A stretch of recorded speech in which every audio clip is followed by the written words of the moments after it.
Right guys, welcome back to the Let's Play on Streets of Rage 4. So we're on stage 3 and we've crash landed onto the cargo ship and we're about to gate crash all these minions over here. So here we go. As you know, I'm Floyd, Briggs is Axel, and I think at this point of the game it's pretty much you pick up the basic moves, the special moves, etc. You know what's going on, you've kind of adapted into the gameplay, and that's why I think there's a lot of influx of enemies straight away in the beginning. There's no gap, there's no breathing space. Instantly they're sending out all the minions towards you to pretty much battle it off, and I think that is what it is. The game is now going to be more and more aggressive like this. Of course, I still have my Dwayne Dibley moments because somehow I thought it was wise for me to punch an explosive barrel, which quite clearly had a label on there as well, and yet of course it backfired. Still, there's things that I gotta learn in the game. Like I said, in the first run, you're never gonna pick up a game like this. This is one of them games that you wanna play a few times before you move on to the harder difficulties. I will be tempted to go ahead and get the achievement, the arcade achievement, where you got to complete the game on arcade mode in a hard difficulty settings. I don't think that's too badly unattainable. It's just one of those things, like I mentioned, you got to take some time and practice it. Just like in any old school arcade games, it's learning the patterns, it's learning the combination, and knowing what's coming up ahead. Speaking of what's coming up ahead, we've got a flashback villain, and I hate this guy. This is one of my most hated fellas on the game. Bloody Big Ben over here with his flamethrower. Honestly, what makes him even more OP on this game, he's got this little rolling technique over there where he's able to dodge you quickly, and this is one of the people that I used to hate on Streets of Rage 2.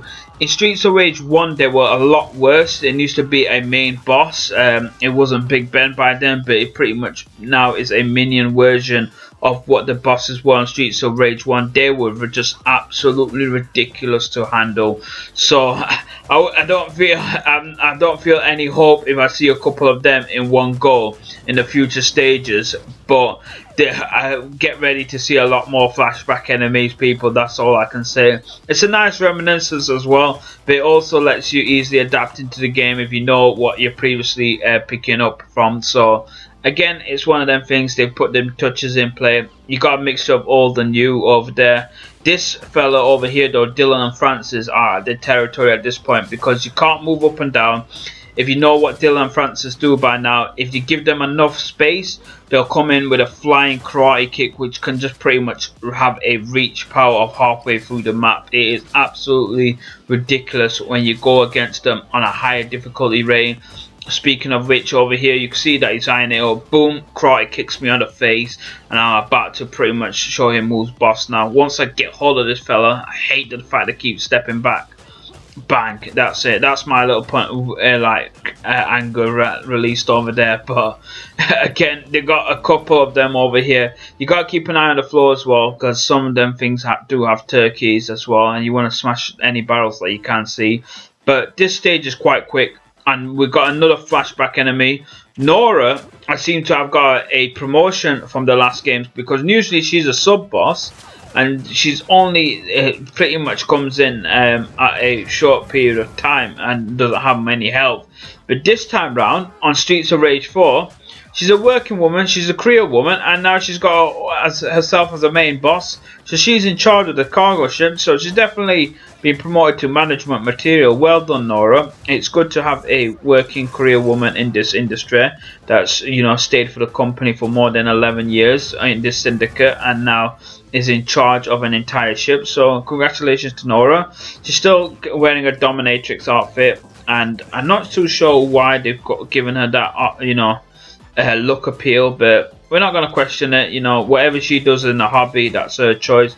But I don't think she's a difficult boss to handle as well. She's honestly quite easy, I think, as well. They've not really done much to upgrade her from the last games as well. I think it's just a bit more health, but like I said, you keep an eye on Nora. She has got one new ability, in fact, where she whips the little guys. They seem to have a bit of invulnerability for a short period of time, but that's it. It's so easy to get a grab on her. She doesn't seem to have an anti-grapple move, And just like that, stage 3 is completed. That is 5 minutes, guys. Honestly, 5 minutes on this stage.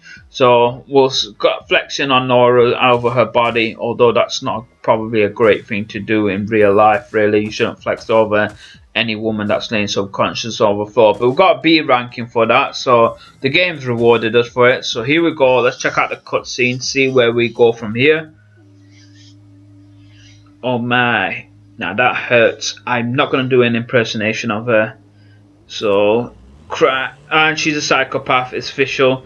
Right, guys, we'll see you on part 4.